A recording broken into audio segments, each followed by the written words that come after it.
वन्देऽहं श्रीगुरुश्रीयुतपदकमलं श्रीगुरून् वैष्णवांशो श्रीरूपं सग्रजातं सगणरघुनाथान्वितं तं सजीवं साद्वैतं सवधूतं परिजनसहितं कृष्णचैतन्यदेवं श्रीराधाकृष्णपादान् सहगणललिता श्रीविशाखान्वितं नमो विष्णुपादाय भगवते प्रियात्मने भक्ति केवल पृष्ठाय गुरुवर गौनुगामिने भक्ति सुंदर सन्यासी नामिने भक्ति रूपिणे गौड़ी और शास्त्र गौरांग ख्याति प्रकाश कीर्तन। हरे कृष्ण। आज के आलोचनार विषय होच्छे महाप्रभुर संगे दिग्विजय पंडितेर अहंकार चूर्ण। जे समय श्री निमाई पंडित नवद्वीपे अध्यापक शिरोमणि बोले ख्याति लाभ करेছিলেন সে সময় এক दिग्विजयी पंडित चारिदिक जय करे तथाय एलेन। साधन करे तिनी सरस्वती देवीर साक्षात्कार करेছেন। देवी ताके वर दिएছেন समस्त शास्त्र जेन तार जिह्वाग्रे। तखन नवद्वीपे बड़ साड़ा पड़े गेल। पंडितদের विद्या प्रतिभा যেন স্তিমিত হয়ে পড়ল। সকলে মহা চিন্তায় পড়লেন। উপায় কি? এ কথা ছাত্র পরম্পরায় শ্রী নিমাই পণ্ডিতের কানে গেল। তিনি বললেন, শুনো ভাই সব কহি তত্ত্ব কথা, অহংকার না সহেন ঈশ্বর সর্বথা। যে যে গুণে মত্ত হই করে অহংকার, অবশ্য ঈশ্বর তাহা করেন সংহার। ফলবন্ত বৃক্ষ আর গুণবন্ত জন, নম্রতা সে তাহার স্বভাব অনুক্ষণ। প্রাচীনকালে হৈহয়েন, নহুষ, বেন ও রাবণ প্রভৃতি মহাবীর ছিল, দিগ্বিজয়ী ছিল, কিন্তু ঈশ্বর কি তাদের অহংকার সহেছেন? তাদের দমন করেছেন। সেরূপ এই দিগ্বিজয়ীও পরাভূত হবে দেখতে পাবে। শ্রী নিমাই পণ্ডিত চিন্তা করতে লাগলেন, এ ব্রাহ্মণের মহা অহংকার হয়েছে। একে যদি সভাতে পরাস্ত করি সকলে একে অসম্মান করবে, এর সমস্ত ধন সম্পত্তি লুট করে নেবে। ব্রাহ্মণের বড় কষ্ট হবে। তাকে এমন জায়গায় পরাস্ত করব অন্যে না জানতে পারে। অপরাহ্নে মহাপ্রভু ছাত্রগণকে নিয়ে গঙ্গা তটে বসে বিবিধ শাস্ত্রালাপ করছেন। সন্ধ্যা সমাগমে পূর্ণিমার পূর্ণ চন্দ্রোদয় হল। স্নিগ্ধ জ্যোৎস্নারাশি গঙ্গার জলে পড়ে মুক্ত দামের ন্যায় ঝলমল করছে। বসন্তের মলয় পবনে প্রাণ শীতল হচ্ছে। গঙ্গার লহরী কলকল তানে বেলাভূমি স্পর্শ করছে। চতুর্দিক নির্ঝুম। ঠিক এমন সময় দিগ্বিজয়ী পণ্ডিত গঙ্গা দর্শন করতে আসছেন আর মনে মনে নিমাই পণ্ডিতের কখন দেখা হবে ভাবছেন। দিগ্বিজয়ী ব্রাহ্মণ ক্রমে গঙ্গা ঘাটে এলেন। দেখলেন ঘাটের এক পার্শ্বে এক বৃক্ষতলে তারাগণ বেষ্টিত চন্দ্রের ন্যায় ছাত্রগণ বেষ্টিত এক পুরুষ বসে আছেন। দূর থেকে দিগ্বিজয়ী অনুমানে বুঝতে পারলেন ইনিই শ্রী নিমাই পণ্ডিত। অনন্তর তিনি গঙ্গা দর্শন স্পর্শন করে প্রভুর সন্নিকটে এলেন।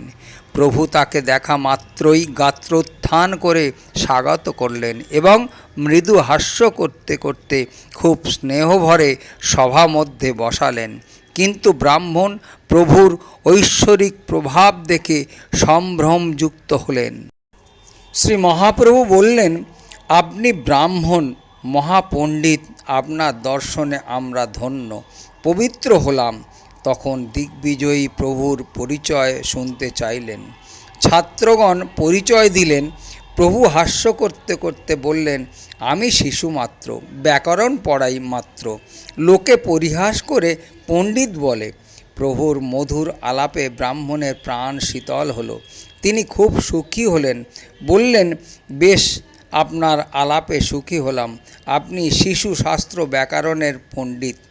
প্রভু বললেন, এ পবিত্র সময়ে আপনি আমাদিগকে গঙ্গার স্তোত্র কিছু শ্রবণ করান, আমরা শুনে পবিত্র হই।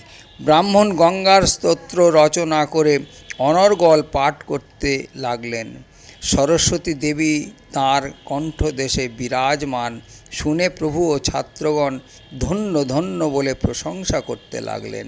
বললেন, জয়দেব, ভবভূতি, কালিদাস প্রভৃতি আপনার কবিত্ব প্রতিভায় হার মানেন।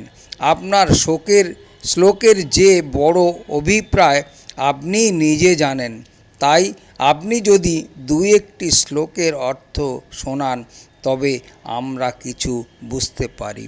দিগ্বিজয়ী বললেন, আমি তো বহু শ্লোক বলেছি, তার মধ্যে কোন শ্লোকের অর্থ শুনতে চান বলুন। শ্রী মহাপ্রভু দিগ্বিজয়ীর রচিত একটা শ্লোক পড়লেন। দিগ্বিজয়ী শুনে অবাক, বললেন, আপনি কি করে কণ্ঠস্থ করলেন? শ্লোকটি হচ্ছে, মহত্তং গঙ্গায়া সততমিদ মা ভাতি নিতরং যদেশা শ্রীবিষ্ণু চরণ কমল উৎপত্তি সুভগা। দ্বিতীয়, শ্রী লক্ষ্মীর রিব সুর নরৈরচরণ ভবানী ভর্তুজা শিরোষি বিভবত্তদ্ভূত গুণা। শ্রী মহাপ্রভু বললেন, প্রভু কয়ে দেবের বরে তুমি কবিবর, ওইছে দেবের বরে কেহ শ্রুতিধর। তারপর দিগ্বিজয়ী শ্লোকটির ব্যাখ্যা করলেন। প্রভু বললেন, এতে কিছু দোষগুণ নাই তো? ব্রাহ্মণ বললেন, দোষের লেশ মাত্র নাই, অধিকন্তু উপমা অলঙ্কার আদি গুণ ও অনুপ্রাস প্রভৃতিতে সর্বাঙ্গ সুন্দর হয়েছে। প্রভু বললেন, আমি অলঙ্কার পড়ি নাই, তথাপি এ শ্লোকে যেসব দোষ দেখছি, আপনি যদি অসন্তুষ্ট না হন তবে বলতে পারি। দিগ্বিজয়ী পণ্ডিত তখন বললেন, কেন অসন্তুষ্ট হব, আপনি নিশ্চয় বলুন। তখন প্রভু বলতে লাগলেন, শ্লোকে পঞ্চ অলঙ্কারে পঞ্চ দোষ আছে। দুটি অবিমিষ্ট বিধায়াংশ দোষ, তিনটি বিরুদ্ধমতি নিরুক্তি ও ভগ্নক্রম দোষ আছে। এই কথা শুনে দিগ্বিজয় পণ্ডিত অবাক ও বিস্মিত হলেন। তার মুখে আর কোনো রকম ভাষা নিঃসৃত হচ্ছে না, তিনি স্তম্ভিত হয়ে গেলেন। শ্রী মহাপ্রভুর কথা শুনে দিগ্বিজয়ী পণ্ডিত একেবারেই বিস্মৃত হলেন। কিছু পুনঃ বলতে চাইলেন, কিন্তু জিহ্বাতে বাক্য আর সরল না। কহিতে চাহে কিছু নাই সেই উত্তর, তবে বিচারয়ে মনে হইয়া ফাঁপর। পড়ুয়া বালক কইল মোর বুদ্ধি লোভ, জানি সরস্বতী মোরে করিয়াছেন কোপ। তিনি মনে মনে এই কথা চিন্তা করছেন। শ্রী নিমাই পণ্ডিত যে ব্যাখ্যা করলেন, এরূপ সূক্ষ্ম ব্যাখ্যা মনুষ্য করতে পারে না। শ্রী নিমাই পণ্ডিতের মুখে সরস্বতী দেবী এ ব্যাখ্যা করেছেন। শ্রী দিগ্বিজয়ী বললেন, পণ্ডিত, আপনার ব্যাখ্যা শুনে আমি বিস্মিত হলাম। অলঙ্কার শাস্ত্র পড়েন নাই, তথাপি এরূপ ব্যাখ্যা বড়ই আশ্চর্যের কথা। মহাপ্রভু বললেন, শাস্ত্রের বিচার ভালো মন্দ জানি না, সরস্বতী যা বলালেন তা আমি বললাম। শিষ্যগণ হাস্য করতে লাগলে প্রভু নিষেধ করলেন। ব্রাহ্মণের প্রতি বলতে লাগলেন, আপনি মহাপণ্ডিত শিরোমণি, আপনার কবিত্ব গঙ্গা ধারার ন্যায় এত বড় কবি কোথাও দেখি না। ভবভূতি, কালিদাস আদির কবিত্বে দোষ গুণ আছে। দোষ গুণের বিচার তো বড় কথা নয়, কবিত্ব শক্তি বিশেষ কথা। মহাপ্রভু বললেন, শৈশব চাপল্য কিছু না লবে আমার, শিষ্যের সমান মই না হও তোমার। আজি বাসা যাহ কালী মিলনে আবার, শুনিব তোমার মুখে শাস্ত্রের বিচার। মহাপ্রভু অতিশয় বিনয় বাক্যে ব্রাহ্মণকে নিজ বাসায় প্রেরণ করলেন। ব্রাহ্মণ রাত্রে সরস্বতী মন্ত্র জপ করতে করতে এবং তিনি শয়ন করলেন।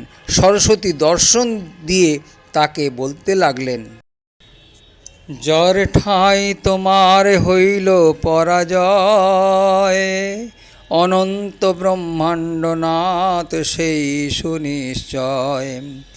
আমি যার পদপদ্মে নিরন্তর দাসী, সম্মুখ হইতে আপনারে লজ্জাবাসী। সরস্বতী বললেন, হে বিপ্র, শীঘ্র নিমাই পণ্ডিতের চরণে শরণ গ্রহণ করো। এসব কথা যেন স্বপ্ন বলে মনে করো না। ব্রাহ্মণের নিদ্রা ভঙ্গ হলো। শীঘ্র একাকী গঙ্গা স্নান করতে চললেন। গঙ্গা স্নান করে ব্রাহ্মণ শ্রী নিমাই পণ্ডিতের গৃহে এলেন এবং তাঁর শ্রীচরণে দণ্ডবৎ হয়ে পড়লেন। প্রভু বললেন, আপনি এ কী করছেন? আমি শিশু, আমাকে বন্দনা করছেন কেন? ব্রাহ্মণ বললেন, দেবী সরস্বতীর কৃপায় এবার আপনাকে জানতে পেরেছি। আপনাকে ভজন করলে সর্বকার্য সিদ্ধি হয়। আপনিই বৈকুণ্ঠপতি শ্রীনারায়ণ, তা আজ প্রত্যক্ষভাবে শ্রী সরস্বতী দেবী বলেছেন।